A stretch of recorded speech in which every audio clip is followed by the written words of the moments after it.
le monde, c'est Lydie et bienvenue dans cette nouvelle vidéo.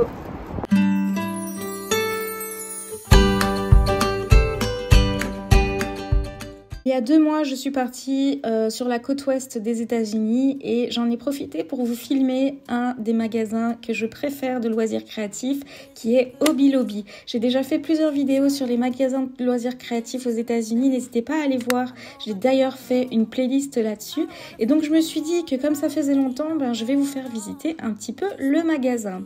Alors on était en pleine période d'Halloween, mais qui dit pleine période d'Halloween dit évidemment les rayons remplis de déco de Noël. Là-bas, tout se passe 4 mois à l'avance et donc du coup, j'en ai profité pour regarder un petit peu les rayons. C'est un magasin énormissime. Il y a tellement de choses et surtout ce que j'adore c'est de voir qu'il y a plein de décos avec des tailles vraiment hors normes. Là-bas tout est vraiment très grand et donc c'est vraiment toujours un petit plaisir de voir les décorations qui sortent un petit peu de l'ordinaire. J'en ai profité évidemment aussi pour vous montrer que le rayon préféré des loisirs créatifs c'est Cricut. Là-bas Cricut a une grande importance. Donc on retrouve tous les produits Cricut, que ce soit les machines de découpe, les machines de presse, le vinyle, le thermocollant et tous les outils qui vont avec, la machine qui imprime sur les tasses, etc. Donc voilà, évidemment c'est le moment où on doit pas craquer puisque le prix est assez conséquent. Et puis en plus il n'y a pas la place dans la valise. Alors un autre rayon qui est aux États-Unis assez important dans les magasins de loisirs créatifs, c'est le rayon planeur. Donc les Américains adorent les planeurs.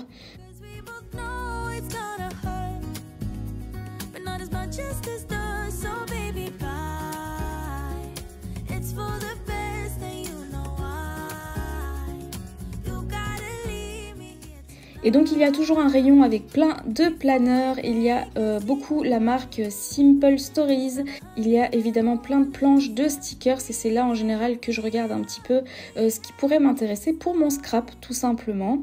Je vous montre un petit peu les rayons et puis on arrive petit à petit au rayon scrap. Alors il y a aussi un petit peu le rayon mix média avec des encres, mais il n'y a pas énorme, il y a beaucoup du Tim Holtz, souvent dans les magasins de loisirs créatifs comme Hobby Lobby, il n'y a pas beaucoup de marques différentes, c'est beaucoup du American Craft. On retrouve quelques encres aussi et un mini rayon de tampons bois. Pour ça, les tampons, c'est vraiment pas leur fort, en tout cas pas dans ce style de magasin-là. Je pense qu'il y a des magasins propres au scrapbooking où on va pouvoir trouver un peu plus notre bonheur. D'ailleurs, j'en ai fait une vidéo qui est sur le magasin Scrap of Love. N'hésitez pas à aller la voir, je la mets également dans la playlist. Et le rayon que je préfère, c'est le rayon de stickers. C'est un énorme rayon avec des milliers et des milliers de stickers dans tous les thèmes possibles et inimaginables. Il y a rien qu'un rayon sur les lettres alphabet et puis il y a un rayon sur tous les thèmes, que ce soit floral, mariage ou sport, foot, basket, etc. On va vraiment pouvoir trouver tout ce qu'on désire et c'est là que je vais craquer un petit peu. Hobby Lobby a sa propre marque de stickers et de papier. Les stickers s'appellent La Petite avec un S parce que c'est des Américains et qu'on dit La Petite. Voilà, c'était la petite blague que j'avais envie de faire. Mais donc voilà, c'est les stickers que j'aime beaucoup et en général j'en prends pas mal. Il y a des petites planches, des toutes petites avec des mini stickers et il y a aussi des plus grandes planches et aussi des planches avec du 3D, donc avec un petit relief.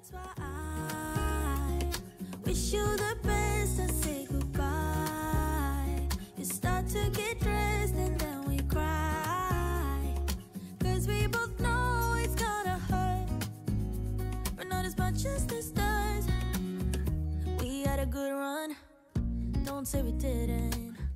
I was your first love, and you were my first one.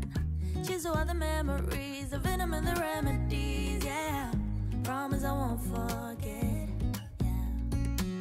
Maybe it's something in the water, yeah. Or maybe we just hit the end of the road. Right now it doesn't even matter. Et après le rayon de stickers, on arrive au rayon papier et c'est là que j'ai eu beaucoup de mal à résister. Ils ont des papiers qui s'appellent Paper Studio, donc c'est leur marque, avec des gros blocs de papier 30-30 avec des thèmes, tous les thèmes qu'on veut. Et là c'est un peu dur pour moi de résister parce que les papiers sont relativement lourds. C'est un peu le moment où je ne craque pas parce que je risque de payer un supplément de bagage en plus du supplément scrap. Mais voilà, comme vous pouvez voir, il y a vraiment plein de thèmes différents. Il y a par exemple un bloc entier juste avec du tartan et comme je recherchais pas mal de papier pour faire mon album Écosse, j'ai vraiment résisté sur ce coup-là.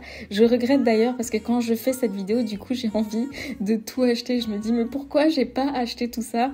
Mais sur le moment, je vous assure, c'est vraiment dur parce que ils sont vraiment lourds. Mais quand on voit le prix, c'est tellement avantageux. C'est 23 $ sans les taxes. N'oubliez pas qu'aux États-Unis, les prix sont sans les taxes. Donc, à mon avis, on est plus proche du 25 $ ici, ce qui équivaut à plus ou moins la même chose en euros, donc 22 €, un truc du genre. Et quand on regarde, en fait, c'est vraiment très avantageux. Maintenant, il faut savoir que les Paper Studio sont des papiers qui sont relativement fins. Je dirais que ça doit pas être plus du 160 grammes, j'ai envie de dire. Alors que nous, en général, on achète des papiers un peu plus épais.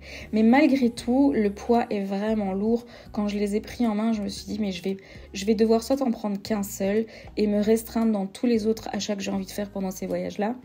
Mais bon, voilà, c'est un petit peu le jeu. Donc, je n'ai pas acheté de papier et je regrette parce que quand je vois la vidéo maintenant, je me dis j'ai tellement envie d'avoir tout ça. Il y a aussi, évidemment, les rayons avec toutes les machines. Et là, franchement, j'ai vu les prix. Je me suis dit, ah ouais, c'est quand même vachement avantageux. La Crop-A-Dile était à seulement 38 $. Je l'ai acheté 80 € à l'époque. Je ne sais pas maintenant combien elle vaut. Il faudrait que j'aille voir sur un site actuellement pour avoir le prix réel actuellement de la Crop-A-Dile, la Big Bite, donc celle-ci, mais 38 $, c'est vraiment une affaire. Ce que j'adore aussi chez Hobby Lobby, c'est tous les petits DIY. Ils proposent plein de DIY tout fait, notamment pour Noël. Il suffit juste d'acheter le paquet et tout est séparé, tout est prêt à l'emploi directement. Et donc faire ça avec les enfants, c'est juste idéal. J'achète toujours plein de petits DIY à offrir à mes neveux, nièces et amis et enfants de mes amis. Et donc voilà pour cette vidéo sur Hobby Lobby, j'espère qu'elle vous aura plu. Voilà une petite visite dans le pays des Américains en termes de loisirs créatifs, ça fait toujours plaisir. Je sais que c'est des vidéos qui vous plaisent et donc je me suis dit pourquoi pas, j'ai filmé, donc pourquoi pas faire la vidéo. Et je finis avec le petit rituel que je fais dans mes vidéos Instagram, c'est les photos, ça ne rentre pas dans la valise.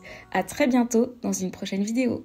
Si cette vidéo vous a plu et que vous voulez me soutenir, n'hésitez pas à liker, commenter et vous abonner à ma chaîne. À très bientôt dans une prochaine vidéo.